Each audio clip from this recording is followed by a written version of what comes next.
So, tuguti ko ninyo igsuon nga, gamay, mubo lang ni siya nga akong i-share karon tungod kay naay orientation ang atong mga campers. Okay. So, naay 7 well-known I am statements of Jesus from the Gospel of John. Familiar siguro mo sa uban ka, well-known nga I am statements ni Jesus. So akong i-encourage labi na sa katong mga praise and worship team, kung magbuhat kanimo devotional, inyong journal, pag-start mo sa book ni John. Kay ang book ni John is gisuwat na siya para nato nga mga Gentiles. Okay? So number 1, magsugod ta. I am the bread of life. No, naa sa John chapter 6 verse 35. Mauna ang first nga giingon ni Jesus, iyang statement nga I am the bread of life. So ang pasabot ani, ang buot ipahayag ani ni Jesus, is si Jesus ang atong spiritual nourishment and eternal life. Ang ikaduha, I am the light of the world. No? Sa John chapter 8 verse 12. So mauna nga kita nga mga Kristohanon, giingnan ta sa pulong sa Dios nga you are the light of the world. The city on a hill cannot be hidden. Kay nga naman, si Jesus mismo, ang atong Dios, mao ang kahayag sa kalibutan. Kahayag gani igsoon, meaning siya ang truth. Siya ang matuod, naa diha ang kamatuuran kay kahayag man, naa diha ang guidance, no? Di ba kung mag-need ta og suga, kay need ta og guidance kung naata sa lugar nga ngit-ngit.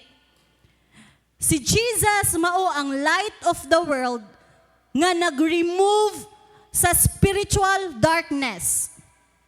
Ang kalibutan nahug sa sala, no? Ang ruler sa kalibutan mao si Satan, puno sa kadautan, sa bakak, sa tanang panglimbong sa yawa. But may-ari si Jesus, nahimo siyang light of the world. Number 1 is to remove spiritual darkness. Number 3, I am the door or the gate of the sheep. Kining sheep igsoon is kitaning mga anak sa Dios.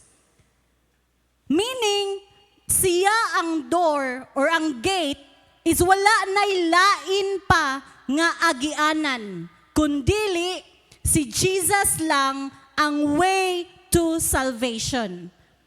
Ug dinha sa gate na ay safety. Amen? No? Kaya kung ang usa ka balay na ay pultahan, na ay gate, meaning safety ka. So kita di ay nga mga Kristohanon, safety ta nga mga anak sa Dios. Meaning, ako na ipasabot sa next na to nga kuan igsoon kay naangara ang ako ang atong i-share karon sa John chapter 10. Nganong safety ta? Kay ang mga Pharisees, gikuan sila ni Jesus as mga robbers, no, mga kawatan, mga thief. Okay, so number 4, I am the good shepherd. John chapter 10 verse 11. Meaning sa good shepherd igsoon is he cares. Siya ang nag-guide nato and lays down his life for his followers. Kay good shepherd si Jesus. Number 5, I am the resurrection and the life. So mao na atong i-celebrate karon nga week sa John chapter 11 verse 25. Meaning Jesus has the power over death and gives eternal life. So bisan ang kamatayon walay gahom diha ni Kristo, kay nganuman nabuntog ug nadaog ni Kristo ang kamatayon. Number 6, I am the way, favorite kay sa mga batanon, the truth and the life. John chapter 14 verse 6. Meaning, Jesus is the only path to God. Wala na'y laing agianan kundili si Jesus lang para ngadto sa atong Dios Amahan. No? Dili ang mga kinulit og tao nga pagasimbahon maoy agianan padulong sa Dios, kundili si Jesus lang ang the only way ngadto sa atong Dios Amahan. Number 7, I am the true vine. So Jesus or kita mga believers must remain connected to Him to bear spiritual fruit. So, kung wala day ta or dili ta magpabilin diha ni Jesus, dili maka-produce og spiritual fruit ang usa ka Kristohanon. So mauna nga sa dihang imong gidawat si Jesus as your Lord and personal Savior, mamunga gid ka igsuon, mausab gina ang imong kinabuhi. Ug ang imong pagkausab sa kinabuhi, timailhan na nga naa kay relasyon ngadto sa Dios. Kay nganuman, nibunga naman ka og love, ngadto sa imong isig kataw, joy, peace, assignment ang uban. Okay? So kanang sa 7 kabuok nga well-known, magkuha tag usa lang ara igsuon. So arita magkuha sa number 4 nga I am the good shepherd. So Jesus is the good shepherd. John chapter 10 verse 11 atong basahon. I am the good shepherd. The good shepherd lays down his life for the sheep. Sa next nga picture, makita nato nga ra ang usa ka magbalantay sa karnero. Shepherd gani igsoon meaning siya ang nagatiman sa mga karnero. So naa din siya mga buluhaton kung usa ka magbalantay sa karnero.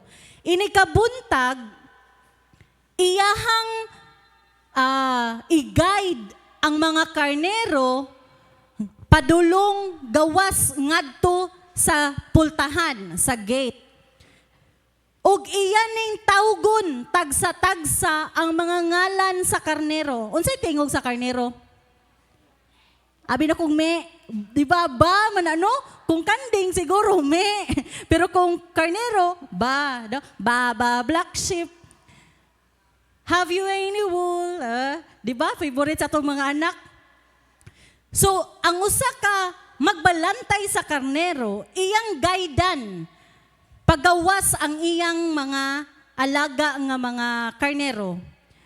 Then iyan na siyang ihatod ngadto sa bisay ning pasture kanang sibsibanan, no? O ngadto sa sibsibanan igsuon, iyan ning bantayan. Kay kuan man siya, magbalantay man siya sa karnero.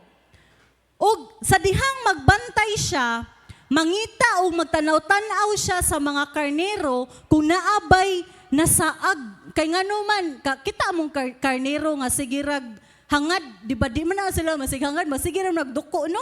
Kadugayan nila sigduko, malayo na sila kay masigirag mag-usap ilang ba. Masigirag ba. No? So, ang usa ka magbalantay, iya dyan ng tanawon kung basin nanay mga karnero ngadto nga nasaag. O ginigbuntag ang buhaton sa usa ka magbalantay, kay iya ning dalon ngadto sa tabay or sa stream, kana nagagas nga tubig, diin iyang paimnon ang iyahang mga karnero. So, nakakuha na ta sa buhaton sa usa ka magbalantay. Ini kagabi igsuon, iya dayoning daglon ngadto ang mga karnero balik sa pasungan. Iya dayoning i-check na ay na missing. Pila man to kabuka kong karnero? 100. Inigihap niya, magamit siya na iyang rod, kanang sungkod. Ipunday na niya, enter, number 1, number 2, number 3, 99. Oy, si 100 na wagtang. Maunay buhaton sa usa ka magbalantay. Iyang iphon kung naabay na wagtang uwa. Ug ang usa ka magbalantay sa karnero, magbantay na siya tibuok gabi as keeper sa mga karnero. So, moto yang buhaton inig buntag ug inig kagabi. Sa Old Testament igsuon na ay mga magbalantay sa karnero. Tagay ko gusa. Number 1, Abraham. Number 2, Isaac. Jacob, Moses, and David. No? Mga bagbalantay ni sila sa karnero igsuon. Og si Moses ug David, mauna sila ang magbalantay sa karnero nga literal nga karnero og nahimong leader sa Israel. Sa sunod nga slide, makita na to ang kanding. Di ay. Ang karnero. Sa Old Testament, ang mga karnero mauni ilang gamiton as sacrificial offering. Magkuha sila og lamb. Lamb gani igsoon kanang bata pa nga karnero. Maunay ilang i-offer ngadto sa Dios sa Old Testament.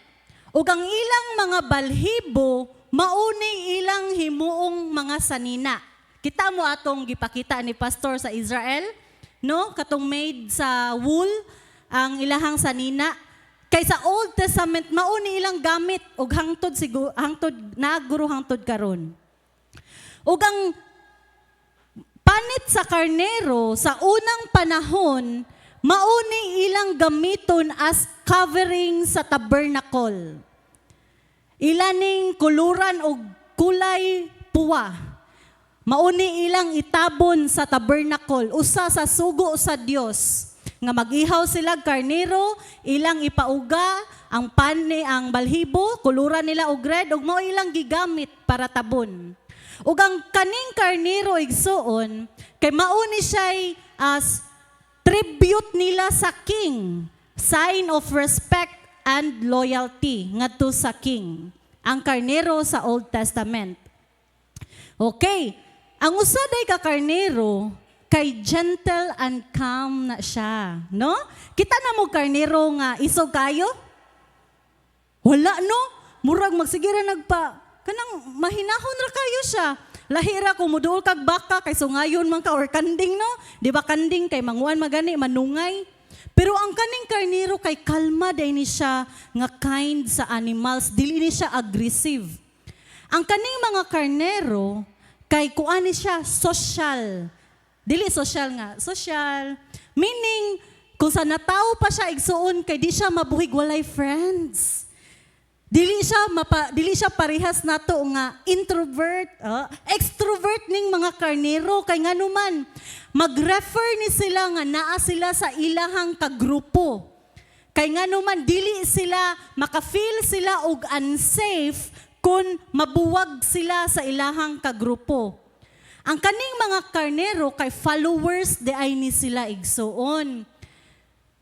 Need ni sila nga naay mulid nila kaysa magunahuna sila nga sila maoy mag-leader-leader.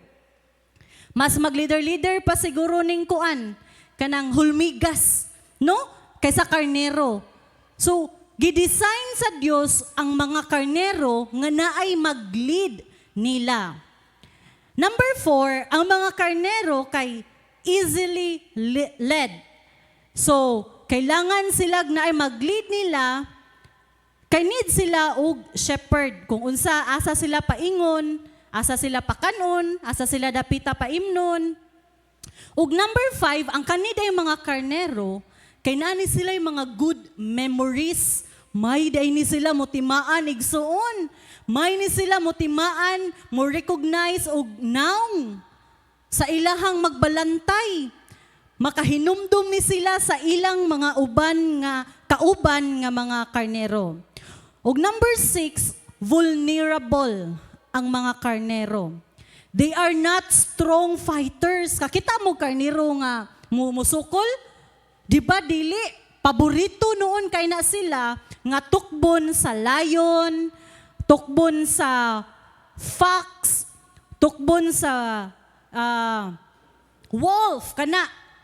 Kay nga naman, vulnerable ang mga karnero. Meaning, kanang dili sila isog ba? Sumauna nga ang mga karnero, nanginahanglan ni sila og tigbalantay nga maoy mo protect nila. Amen?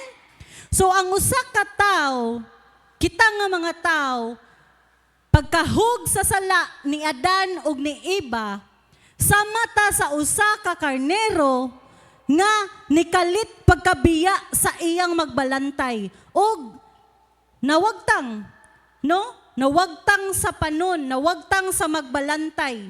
Hinay-hinay nga nawala sa sakto nga dalan.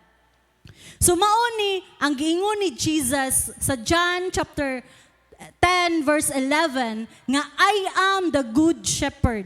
The good shepherd lays down his life for the sheep. Nganong giingon man ni Jesus sa chapter 10? Kaya sa chapter 9, na-encounter ni Jesus nga ri ang mga Pharisees katong nag-ayo siya sa usa ka blind. Ug ang buot ipasabot ani ni Jesus sa chapter 10, kung inyohan ang basahon, nga ang usa ka Pariseo nga nag-una sa pagsulti sa pulong sa Dios, mga false shepherd, nagpakaron ingnon nga mga magbalantay. Nga naman igsoon, kay nag-focus sila sa ilang rules. Rules gani katong mga law ni Moses nga perting daghana sa ilang mga tradisyon. Ang mga Pariseo, self-appointed, self-righteous, and proud. Mauni ang mga Pariseo. Mao nga di sila ganahan ni Jesus sa tinuod nga magbalantay kay nganuman simang mangkaayo ang ilang kinabuhi. Wala sila tinuod nag-care sa spiritual needs sa mga tao, sa mga Hudyo. Gimisled nila ang mga tao sa pulong sa tinuod nga pulong sa Dios. Okay. So si Jesus atong palawman igsoon nga siya ang good shepherd, maayo nga magbalantay kay nganuman nag-care siya sa iyang mga karnero. Gilove ta sa Dios igsoon, gitagaan ta niyag value. Kung ikaw wa ka gilove pagka Valentine's kay wa ka kadawat og buwak, March naman ron pa, April na gani no, di balik tag February. Pero di mag-uulig soon kay ang imong magbalantay mas nahigugma nimo kaysa tao nga imong gi-expect nga nahigugman nimo. Dili katupngan ang gugma sa Dios diha nimo. Gani iyang gihatag, iyang gi-offer, iyang gihimong sacrifice ang iyang kinabuhi. Di ba nadaklitat na to nga ang usa ka purpose sa karnero is himuon ni siyang sacrificial offering sa Old Testament. Sumauna ang gibuhat ni Jesus para nimo ug nako ug gani ato nang handumon karon nga umaabot nga mga adlaw. Ang usa ka maayo nga karnero nakaila sa iyang mga karnero. Usa ka maayo nga magbalantay. Nakaila siya, naa siya'y personal relationship ngadto sa magbalantay. Ang usa ka maayo nga magbalantay sa karnero nga si Jesus, maoy nag-guide nato diha sa kamatuuran. Amen? No? Kay kung wala tay personal relationship sa atong magbalantay ni Jesus, nagtuo ko igsoon nga wa ta karon. Amen? Nagtuo ko nga narataron sa balay or naata sa bisan asa nga lugar.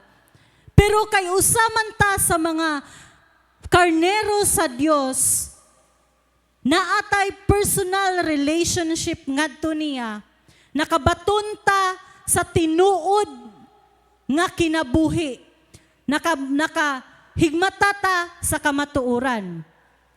Ug si Jesus ang atong maayo nga magbalantay, maoy nagprotect nato. No? Giprotektahan ta sa Dios matag adlaw sa tanang buhat sa kaaway, mahimo tang madaugon tungod kay naatay Kristo nga maayo nga magbalantay. Si Jesus nag-sacrifice sa iyang kaugalingon. Iyang gihatag ang iyang kaugalingon para nimo ug nako. Ug iyang gipangita ang mga nawala. Maunay usa ka maayo nga magbalantay igsoon. Lahira sa mga Parisiyo nga giganlan ni Jesus ngadto sa chapter 10.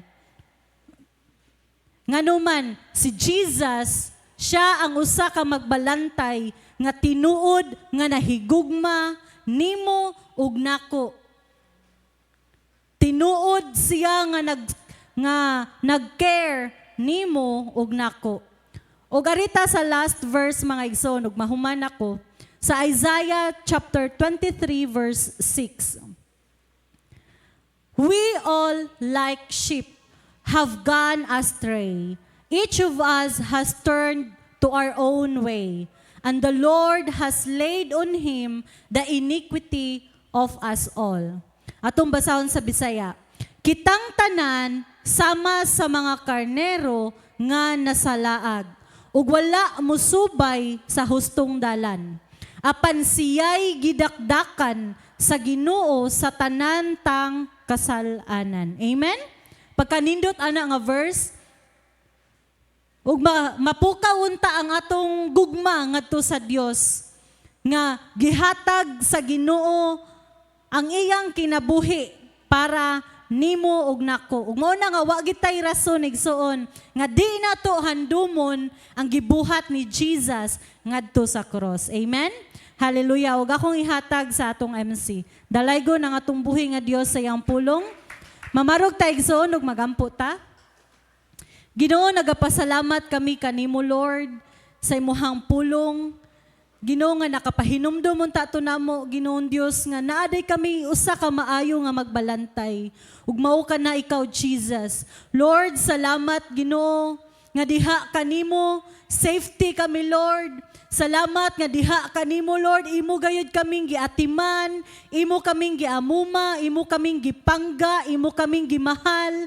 Ginoo, kay imuha kami, Lord God, nga mga karnero, Lord, ikaw ang among magbalantay.